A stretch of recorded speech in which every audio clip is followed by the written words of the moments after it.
tell you, it's been a good weekend. I had a kind of, what's the word? A trip back in time almost, a nostalgic Friday night, because I put this movie on. Now, this is a movie called Control. It's from 2007, and it's basically about the life, short life of Ian Curtis, lead singer of Joy Division. Joy Division, who went on to become New Order.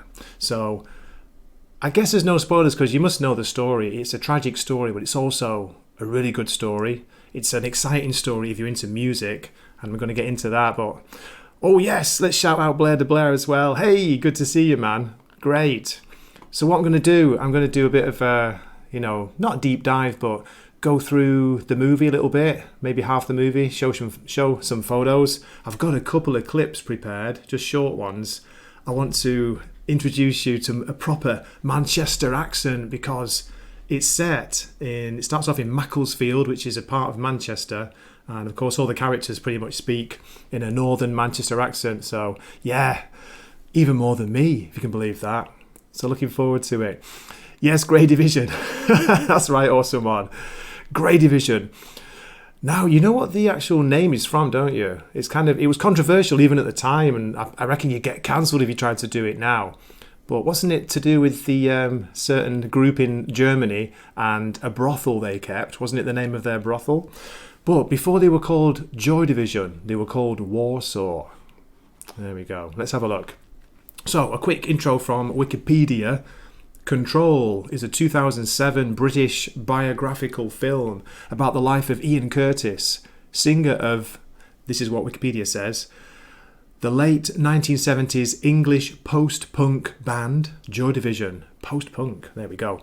It's the first feature film directed by Anton Corbijn, who had worked with Joy Division as a photographer. The screenplay by Matt Greenhall was based on the biography Touching from a Distance by Ian Curtis's widow, Deborah Curtis, and she served as co-producer of the film. Tony Wilson, who released Joy Division's records through his Factory Records label, he also served as a co-producer. And Ian Curtis's bandmates, we have Bernard Sumner, Peter Hook and Stephen Morris. They provided incidental music for the soundtrack. So Bernard Sumner was the lead guitarist, who he would later go on to become the singer for New Order.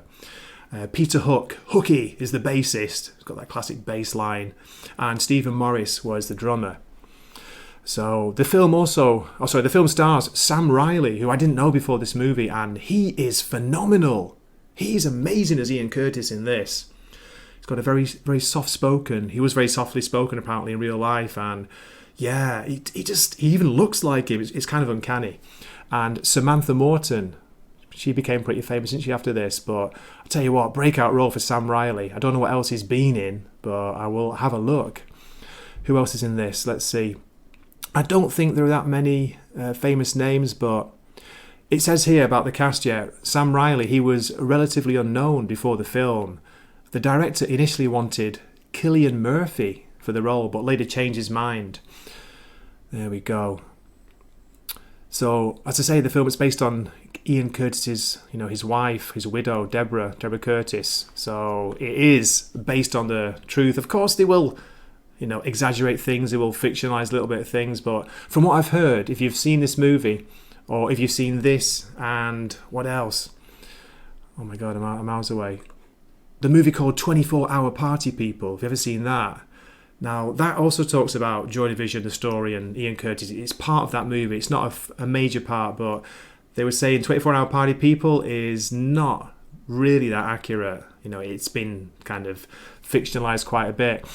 But this one is. So, anyway, enough waffling for me. Oh, look at this. We've got a wild nerdporial in the chat. How you doing, mate? Great to see you. I also want to warn you, there might be a little bit of singing from Grey later on. It depends how much coffee I have and how genki I feel. But I want to share some of the lyrics of his songs and some of his famous songs. But anyway, here we go. We open. I hope you like the Japanese subtitles, which I can't remove because I'm watching on Amazon Prime. Sometimes you can. It depends if it's something very, very new, something very recent. You can actually get rid of them. But anyway, 1973. my God, what a fantastic year. That's the year I came into the world. Macclesfield, England, 1973. Let's just look at this. That is a housing estate in Manchester. You know, it could be anywhere. They look just like this.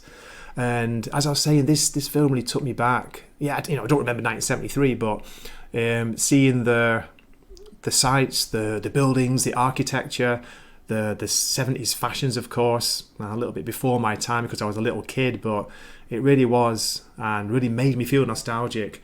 I think what's made it more so is it's all shot in black and white, in case you didn't know. And yeah, man, it works for this film. It really does work because it is kind of as I say, it's quite a dark story. It's a sad story. You know, at the end of the film, like I was almost in tears. It really, really got to me. Part of that might have been I was a little bit hungover because I finished it yesterday morning. Finished the movie and it's just like, oh my God, you know, it's a sad ending, but it's true. It's based on truth. It can't be a happy ending. But there are really hopeful moments in the movie. You know, there's some great moments in the movie. It will make you want to dig out the records if you've got them, put Joy Division on. It will make you want to look for the Sex Pistols live concert, which basically inspired the members of this band to form a band, if you believe what's said about it. What else? Yeah, David Bowie. You know, the soundtrack is awesome. But anyway, I'm waffling, aren't I? And I will get back to you guys in the chat. I just want to do this grey deep dive. It's been a while. So we open with, I say, Ian Curtis, 1973. Teenager, maybe 15, 16, going to school. He's living in a little flat with his family and listening to David Bowie. Is it Bowie? Do you say Bowie or Bowie? Bowie knife.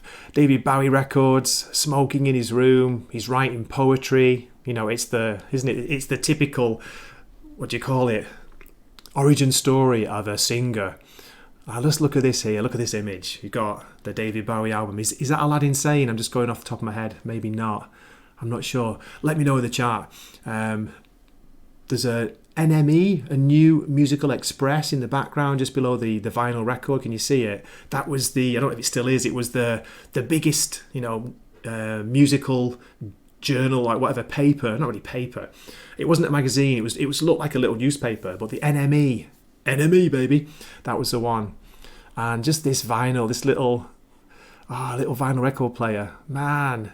How many times did you see those if you're old enough like me and going around to friends' houses and just like the small one? I wanted one, but I never had one.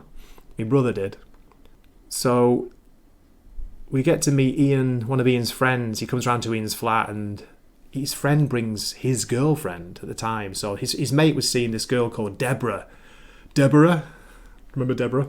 And yeah, Ian basically likes the look of her. And they go out. Where are we? Okay, I'm all over the place here. So anyway, forget that.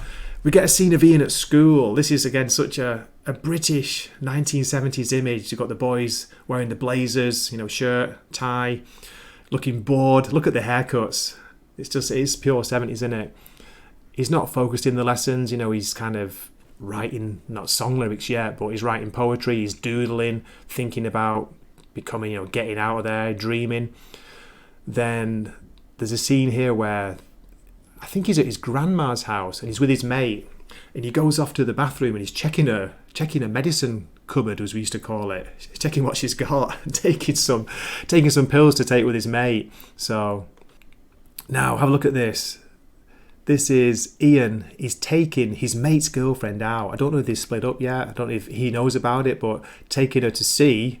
Can you guess who it will be? But before I say, look at the clothes, look at the setting here. I just love the details. I like what he's wearing. He looks pretty cool already. And he's not cut his hair shorter yet. He's not got the iconic look yet. This is it. It's David Bowie and the Spiders from Mars. I guess it's either Manchester or it could even be Macclesfield. I don't know if they played that local. But can you imagine going to see David Bowie, you know, before he was absolutely massive, just like going to the local theatre to see him playing live? That must have been so good, so inspiring. And then we contrast that with going out. See, you're in the middle of a kind of grim urban, you know, dark grey city, Manchester, Macclesfield. It looks a bit depressing. And then not too far away, maybe 20, 30 minutes bus ride or a car, you got this beautiful English countryside. Now, yeah, it doesn't come out as well in black and white, but you can imagine it is a beautiful sight. Very green, England's green and pleasant lands. And very quickly, from basically stealing his mate's girlfriend to taking her out to a concert or two, he's proposing to her. That was fast work, wasn't it? And there, they get married.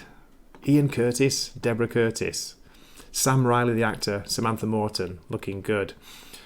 Let me get back to the plot here. So, to catch you up, Ian Curtis and Debbie Woodruff, they got married in 1975. Ian was only 19, Debbie was 18. Just think about that, you know. Do you have friends who got married very young? I didn't. I think my generation, it started to change, but yeah. But it says that Ian was working hard. He was working for, I think it was an employment agency. He was helping people find jobs, but he kind of retreated a bit from domestic life, and he was writing poetry in solitude, it says here. So, on the 4th of June, 1976, so a year after they got married, they attend a Sex Pistols concert with Bernard Sumner, Peter Hook, and Terry Mason. Now, they were starting a band at the time. It says here, mesmerised by the concert, Ian asks to be their singer. They name themselves Warsaw. Terry Mason moves to be the manager, and they add a drummer, Stephen Morris. So you've got Bernard Sumner, Peter Hook, Stephen Morris, who go on to be New Order, which, who else? I think they also get Stephen Morris's girlfriend at the time, Gillian, I can't remember her second name, not Gillian Anderson, but Gillian becomes a keyboardist as well. This is it. This is the scene where they first maybe properly meet in the pub. I mean, they might have known each other. They might have seen each other in town, but you've got, on the left, Ian Curtis before he's joined. Oh, hey, Mrs. Wakizashi, how you doing? Having a pint. Look at those pint glasses as well, guys. I know I'm all over the place, but the detail. That's a proper English pint glass, like a handle on the side. I miss those. My dad used to have them. I wish I'd brought one over to Japan, but hey, what can you do? It's just things, isn't it? So Ian Curtis on the left, Bernard Sumner looks pretty much like him as well. He's really good next to him in the middle. The guy with his back to you can't see, I guess that's Terry Mason, who was the singer at the time, and on the right, Hooky, Peter Hook, the bassist. So this is before Stephen Morris, the drummers, joined. And at this pub in the background, this dodgy-looking chap here is Tony Wilson, Anthony Wilson, who did so much for Manchester. He was kind of labelled as a bit of a see you next Tuesday, but, you know, he really believed in Manchester. He was huge about Manchester. If you get a chance, watch the movie 24 Hour Party People, because it focuses on him and his basically his story around this time and how he was setting up Factory Records, you know, who employed, of course, signed Joy Division and then New Order, Happy Mondays. And he was also a reporter and a presenter for Granada TV, which was the Northwest's main TV studio, is it? Yeah. So, Tony Wilson. Doesn't look very much like him in here, but in the other movie, in 24 Hour Party People, Steve Coogan plays him, and he's fantastic. Again, not so much looking like him, but Steve Coogan, you know, he can just go into a role, become a role. But this guy's pretty good. Sorry, I can't remember your name, the actor off the top of my head. But anyway, this is the moment where they're at the Sex Pistols concert, 78, and again, I wish I could show you clips, but I recommend you watch the movie. It doesn't show them, it doesn't show Sex Pistols. You hear them playing, and it's showing the audience, and it's going from, like, you know, Bernard Sumner, the members of the band, and they're just like this. You know, everyone's got this, like, is it beatific look, amazed look on their face, like Ian Curtis. Not sure about Deborah, she doesn't look that impressed, does she? But they were just like, oh my God, you know, something special, something crazy is going on here, something like revolutionary almost, maybe not that much. But what's interesting is there was only about 40 people at the concert in Manchester, only 40 people, but apparently everybody, this is a myth, but they say that almost everyone who was watching that concert went on to form a band or try and start a band or, you know, do something to do with music, because it was supposedly inspirational. Then you see them outside, Sex Pistols tonight. Man, God, what would you have given to to see that. If you could go back in time, just see what it was like. It was probably like not the best performance, but the energy, the rawness, the anarchy, but oh mate, yeah, they proved, didn't they? The Sex Pistols proved that anybody could make a band, could be a band. What did you need? 3 chords, a good writer, a good frontman. That's about it. How are we doing? Then there's a great scene here. This is before they've started, and they've changed the name from Warsaw to Joy Division. And I think Bernard Sumner, the guitarist, he makes this. It's kind of out of a big piece of paper, and you fold it up and it becomes, a sleeve for their EP, which they funded themselves, of course. I think Ian Curtis and Debbie Curtis, they took out like a big loan to pay for studio time to record the first EP. I want to give you a clip of the moment when the not yet manager, the guy called Rob Gretton, he becomes their manager. He's watched them perform live, and I got this clip for the accent. I hope you can understand it. I don't think it's too strong, but this is a proper, like a Manchester accent. Here we go. He's just seen them performing live, and this is what he says. That was superb, that, lads. It really was. I've not seen reaction in here like that since George Best got kicked out for glassing a bouncer. But I know how you can be better, like that. You play, I manage. We all get stinking rich and famous and go and buy fucking great big houses in Cheshire. Job's a good un. And who are you? Rob Gretton. Job's a good un. I love that phrase. Job's a good un. The job is a good one. Job's a good un. Rob Gretton, the manager. What do you think? How was it? How was the accent? Nosferatu saying, God Poriel, it's some of the best new wave you can listen to. Good stuff. It's pretty dark, but there's something about it. Yeah, if you're talking about Joy Division, the music, it's kind of gets a reputation for being, really dark and suicidal. It's not. There is darkness, but there's also beauty. There's also hope. There's joy. There's also some great, like simple bass, drums, and guitar lines in the music. And as I say, I wish so much I could play it. I'm going to play a little bit of music clip later on near the end, and to show there's a fantastic scene. It's so well shot and edited. It shows Ian Curtis having an epileptic fit on stage live, and because he put so much of himself into the music. This is what he said, he put so much into it. It was like saying, people don't realise, how much I give, how much I'm giving, but I'm all over the place. But he was diagnosed with epilepsy after having I think it was the first time it happened. They were touring. They went to play a gig, maybe down in London. On the way back in the car, he starts having a fit, and the band members don't know what's going on. They think he's just messing about to start with.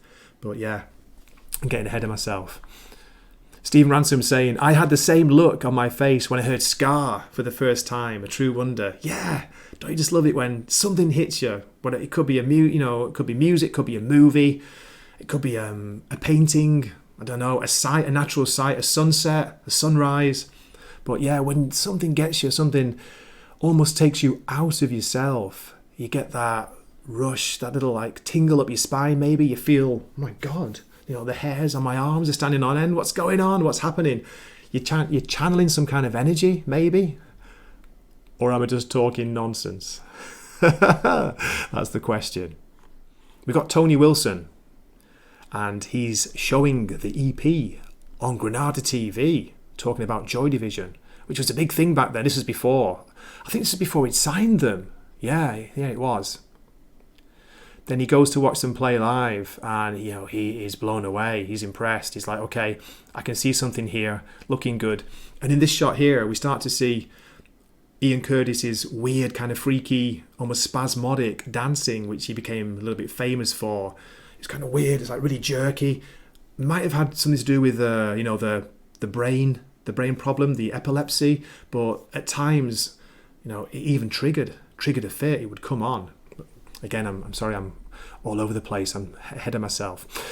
Here we go. Now, I always thought this was a myth, but this is the contract that Tony Wilson, Factory Records, signs, and he signs it in his own blood. It's like, what's going on here? Are we talking Robert Johnson at the Crossroads, signing his soul away to the devil? 18th of May, 1978. Joy Division management contract. I'll try and read it. It says, we, And this is in Tony Wilson's blood, or probably tomato ketchup. Oh, do you say tomato ketchup in England?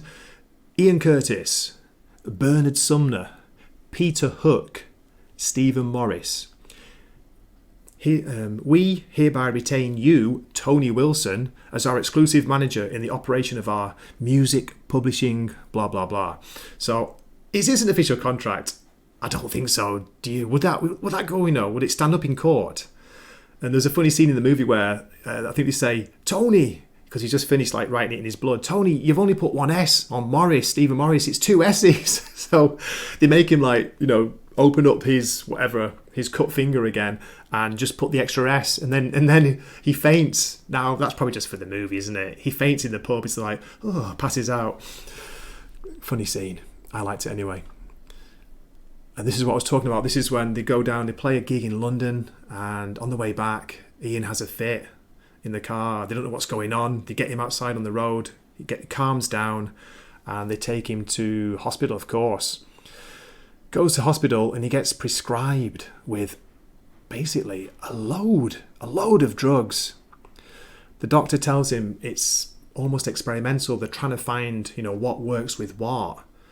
But he's on like 5 or 6 different medications, and he asks about, will there be side effects? The doctor almost shakes his head like sighing. He's like, yeah, there will. And he starts reading them out, and Ian's just like, Jesus. All this is going on at the same time. Deborah is pregnant and about to have a baby. And this is the birthing scene, the post-birth scene. I wanted to point out this photo. Look at how scary does the nurse look. I just caught it at a bad angle. It's a bad, bad shot with the darkness under her eyes. She's got a kind of freaky face there. It freaked me out. And look at Ian Curtis. He's looking shocked. He's like, oh my God, what is going on? What am I getting myself into? Because this happens to a lot of men, especially young men. A little bit later on in the movie, just wanted to get this shot with this iconic design for the first album. Was it Unknown Pleasures? Again, I'm all over the place. I haven't researched enough. I will get back to, I'll check. But look at this. What a great shot. I did have another clip. What was it? Yeah, this is the clip where Tony Wilson, he introduces them on Granada TV before they play their first live on TV song, and it's Transmission, which I want to play but I can't. But here's the intro. This is called Transmission. What a great song. It's the one that starts off, radio, live transmission, and I'll stop there because I don't want to break your ears.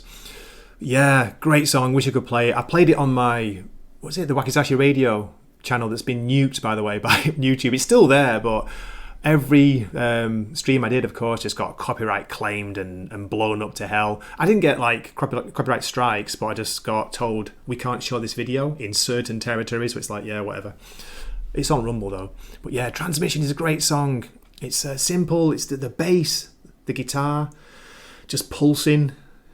It just pulls you in, and he's almost talking the songs, isn't he? He's not really singing like as you imagine. He sings in a deeper voice because he has a very soft voice in real life. He was very softly spoken, but yeah, almost talking the songs. That looks like the Hobbit cover in the background, says Nerdporiel. Oh, no way, I never even thought about that.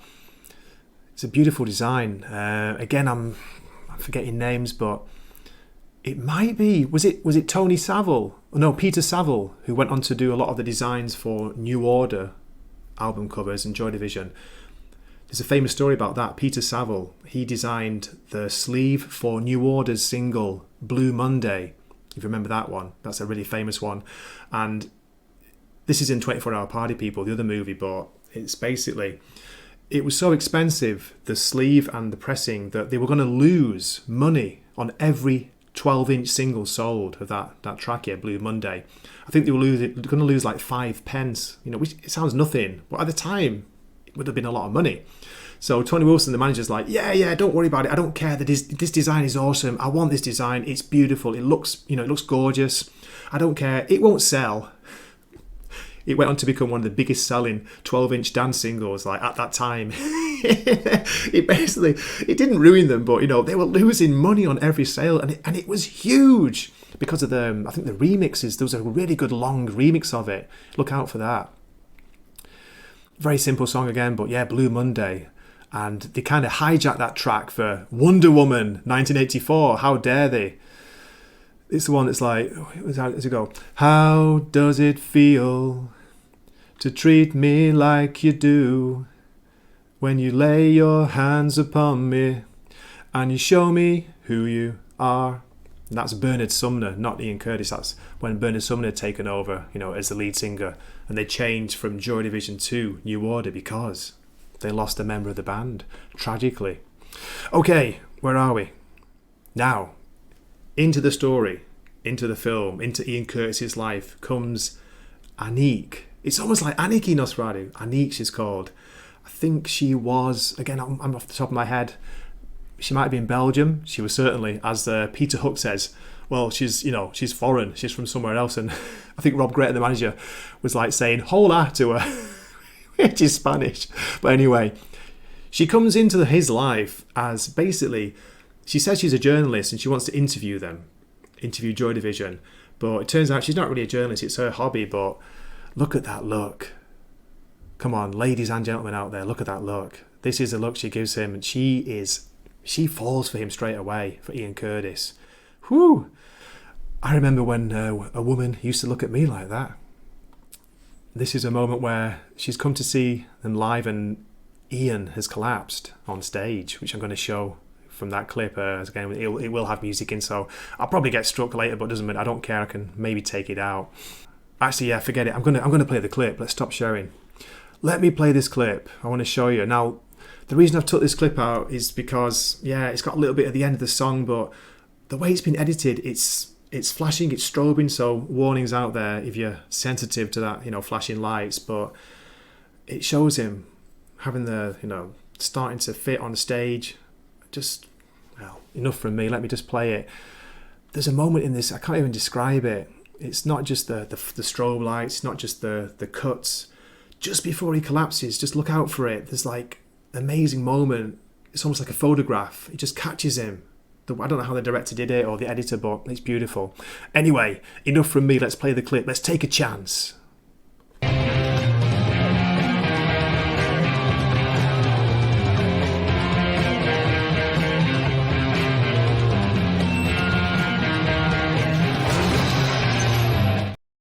Wow.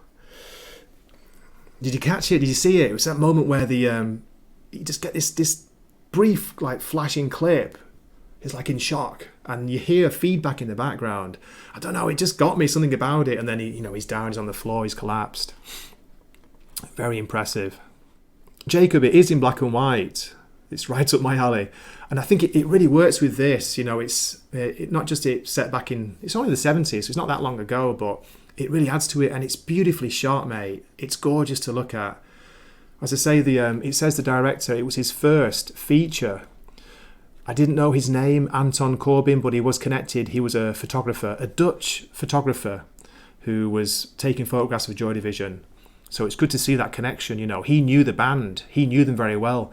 I think that's why the real surviving members of Joy Division, New Order, said this film is the most realistic. It tells the truest story because, it's by people who were part of the whole band scene.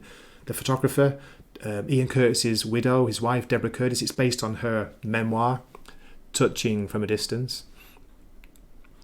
What's it say about Anton Corbijn there? This is quite interesting. He's the creative director behind the visual output of Depeche Mode and U2, having handled the principal promotion and sleeve photography for both bands over 3 decades. Wow. Some of his works include music videos for Depeche Mode's Enjoy the Silence, U2's One, Bryan Adams, Do I Have to Say the Words? No comment. Nirvana's Heart-Shaped Box and Coldplay's Talk. Okay. Oh, and Viva la Vida. There we go. So he became more famous for Ian Curtis's biographical film Control, 2007. He also directed The American, 2010, A Most Wanted Man in 2014, and where are we? Life in 2015.